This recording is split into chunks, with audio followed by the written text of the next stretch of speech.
नमस्कार दोस्तों, मैं हूं आपका दोस्त संपत लोहार, एक और नए वीडियो के साथ नई जानकारी के साथ। मित्रों, यदि अभी तक आपने हमारे चैनल को सब्सक्राइब नहीं किया तो आज ही हमारे चैनल को सब्सक्राइब करें और बेल आइकन दबाएं ताकि आपके पास धर्म, अध्यात्म, संस्कृति की हमारे मोटिवेशनल लेक्चर, हास्य कविताएं और योग की जानकारी शीघ्रता से और सबसे पहले पहुंच सके। दोस्तों, आज धर्म, अध्यात्म और संस्कृति में हम चर्चा करेंगे एक बहुत ही महत्वपूर्ण व्रत के बारे में। और वो व्रत जो चैत्र माह के शुक्ल पक्ष की एकादशी को आता है, वो व्रत क्या कहलाता है, उसके पीछे की कथा क्या है, ये सारी जानकारी आज हम आपके बीच में साझा करने वाले हैं। कामदा एकादशी कहा जाता है। कामदा का अगर हम शाब्दिक अर्थ समझें तो कामदा का मतलब होता है इच्छाओं को पूरा करने वाला, यानी कामनाओं को पूरा करने वाला। यानी वो व्रत जो मनुष्य की हर कामनाओं को पूरी करता है, वो कामदा एकादशी कहलाता है। यह चैत्र माह के शुक्ल पक्ष की एकादशी को आता है कामदा एकादशी का व्रत। और जैसा कि हम जानते हैं कि कामदा एकादशी या कोई भी एकादशी, हर महीने में 2 एकादशी आती है, एक शुक्ल पक्ष में और एक कृष्ण पक्ष में। किसी भी एकादशी का जब हम व्रत करते हैं तो उसे हमें अनंत पुण्य की प्राप्ति होती है और अंततः मनुष्य को मोक्ष की प्राप्ति होती है। भगवान श्री हरि की कृपा हम पर होती है और भगवान विष्णु की कृपा से अंततः मनुष्य को मोक्ष की प्राप्ति होती है जब हम विधि विधान के अनुसार व्रत करते हैं। कामदा एकादशी की कथा कुछ इस प्रकार है। एक बार की बात है कि धर्मराज युधिष्ठिर भगवान श्री कृष्ण को कोटि कोटि प्रणाम करते हैं और कहते हैं कि हे भगवान, चैत्र माह के शुक्ल पक्ष की जो एकादशी आती है उसको क्या कहते हैं और उसके पीछे की कथा क्या है। भगवान श्री कृष्ण कहते हैं कि हे धर्मराज, चैत्र माह के शुक्ल पक्ष की जो एकादशी आती है उसे कामदा एकादशी कहा जाता है। यही प्रश्न एक बार राजा दिलीप ने गुरु वशिष्ठ जी से पूछा था और जो गुरु वशिष्ठ जी ने जो कथा कही वही जानकारी मैं तुमको बता रहा हूं। एक बार की बात है, प्राचीन काल में एक भोगीपुर नाम का राज्य था जिसमें पुंडरीक नाम का राजा पूर्ण ऐश्वर्य के साथ में राज्य करता था। उस राज्य में धन धान्य, संपत्ति और ऐश्वर्य था और वहां पर कई अप्सराएं, गंधर्व, किन्नर इत्यादि रहते थे।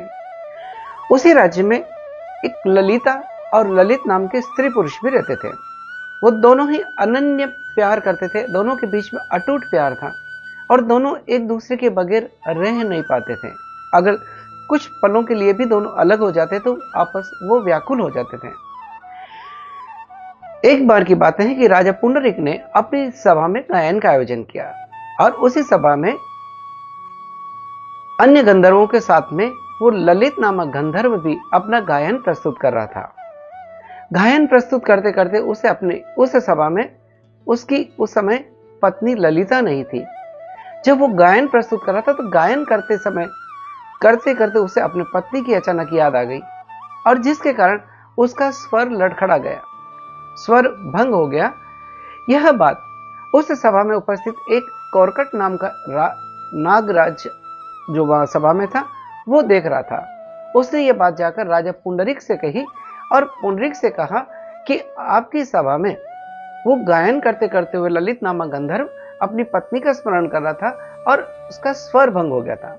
यह सुनकर के राजा बड़े क्रोधित हुए और उन्होंने उस ललित नामक गंधर्व से कहा, ललित से कहा कि तुमने सभा में गायन करते हुए अपनी पत्नी का स्मरण किया, स्वर भंग किया, इसलिए मैं तुम्हें श्राप देता हूं कि तुम इसी समय तुम मांस भक्षण करने वाले नर पिशाच राक्षस बन जाओ।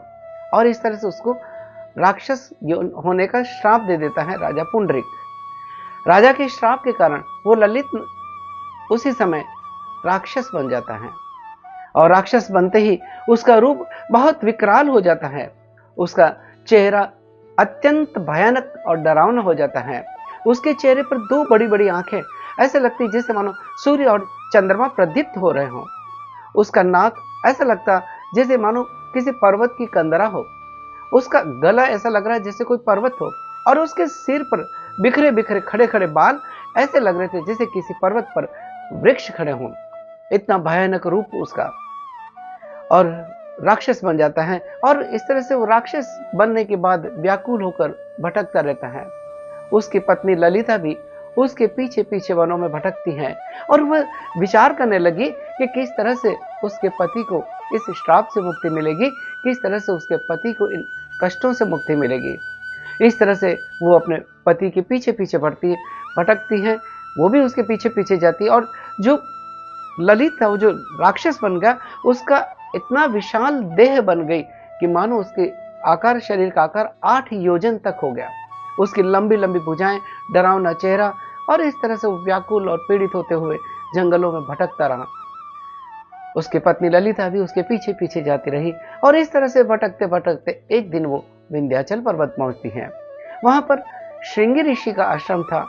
वो ललिता श्रृंगी ऋषि के आश्रम में जाती हैं, ऋषिवर को दंडवत प्रणाम करती हैं और फिर ऋषिवर कहते हैं कि तुम्हारा यहाँ किस तरह से आना हुआ, कहो। तब वो ललिता श्रृंगी ऋषि को सारा वृत्तांत बताती हैं और ऋषिवर से प्रार्थना करती हैं कि हे मुनिश्रेष्ठ, मेरे पति राजा के पुंडरी के श्राप के कारण वो राक्षस बन गए हैं। ऐसा कोई उपाय या व्रत हो तो बताइए जिससे वो राक्षस होने से मुक्ति हो सके, उनके कष्ट दूर हो सके। तब श्रृंगी ऋषि कहते हैं कि चैत्र माह के शुक्ल पक्ष की एकादशी आ रही है। इस एकादशी को कामदा एकादशी कहा जाता है। तुम विधि विधान से कामदा एकादशी का व्रत करो। इस व्रत के करने से तुम्हारी हर मनोकामना पूरी हो जाएगी। कामदा यानी हर इच्छा को पूरी करने वाली एकादशी है। इसका विधि विधान से व्रत करने के बाद तुम इस व्रत का पुण्य का जो भी फल होता है उसे अपने पति को दो। इससे वह अवश्यमेव राक्षस योनि से मुक्त हो जाएगा और सारे कष्ट भी दूर हो जाएंगे। इस तरह से श्रृंगी ऋषि से वो चैत्र माह के शुक्ल पक्ष की एकादशी का व्रत का विधान जान करके वो ललिता चैत्र माह के शुक्ल पक्ष की एकादशी यानी कामदा एकादशी का विधि पूर्वक व्रत करती हैं और उस व्रत के फलस्वरूप संकल्प लेती हैं और विधि पूर्वक व्रत करती हैं। और व्रत के अगले दिन यानी द्वादशी के दिन उस व्रत के पुण्य का जो भी फल है ब्राह्मणों के सम्मुख वो अपने पति को अर्पित करती हैं और भगवान श्री हरि से प्रार्थना करती है, हे प्रभु, मैंने जो कामदा एकादशी का व्रत किया है, इस व्रत का पुण्य, इस व्रत का फल आप मेरे पति को देना और उनको राक्षस होने से मुक्त करना। कामदा एकादशी के व्रत के फलस्वरूप उसी समय वो ललित नामक गंधर्व, जो कि राक्षस राजा के कारण राक्षस बन गया था, वो पुनः इस एकादशी के व्रत के फलस्वरूप अपने पूर्व रूप में आ जाता है और ऐश्वर्य के साथ में, सुंदर आभूषणों के साथ, वस्त्र के साथ अपने पूरे पूर्व वाले रूप में आ जाता है। और इस तरह से वो कामदा एकादशी के व्रत के फलस्वरूप ललिता की मनोकामना पूरी होती है और उसका पति उस राक्षस योनि के राजा के जो श्राप था राक्षस होने का, उस श्राप से मुक्त होकर पुनः अपने पूर्व रूप में आ जाता है। इस व्रत के फलस्वरूप ललिता और ललित दोनों प्रसन्नता पूर्वक रहने लगते हैं और फिर वहां से देवलोक से भगवान स्वर्ग से एक पुष्पक विमान आता है और उस विमान में बैठकर वो दोनों ही स्वर्ग को चले जाते हैं। दोस्तों, कामदा एकादशी का व्रत जो कि राजा को बताया था मुनि वशिष्ठ जी ने, उसके अनुसार जो भी इस व्रत को विधि पूर्वक करता है उसकी हर मनोकामना पूरी होती है। कामदा एकादशी इसके नाम से स्पष्ट है कि हर कामना को पूरी करने वाली एकादशी है। इससे हमारे कई जन्मों के पाप नष्ट हो जाते हैं, अंततः मनुष्य को मोक्ष की प्राप्ति होती है, हर इच्छा की पूर्ति होती है और यहाँ तक राक्षस योनि से भी मुक्ति मिलती है। इतना ही नहीं, इस एकादशी के व्रत से, यह व्रत अनंत पुण्य देने वाला व्रत है। इस व्रत को करने से मनुष्य को वाजपेयी यज्ञ के बराबर पुण्य की प्राप्त होती है। जो इस कथा को सुनता है, श्रवण करता है, जो इस कथा का पठन करता है, कहता है, उसे भी वाजपेयी यज्ञ के बराबर पुण्य की प्राप्ति होती है। बोलो भगवान श्री कृष्ण की जय हो, श्री हरि की जय हो। भगवान श्री हरि की कृपा हम सब पर बनी रहे। और इसी के साथ दोस्तों, अगर ये जानकारी आपको अच्छी लगी है तो इस वीडियो को लाइक करें, शेयर करें, कमेंट करें।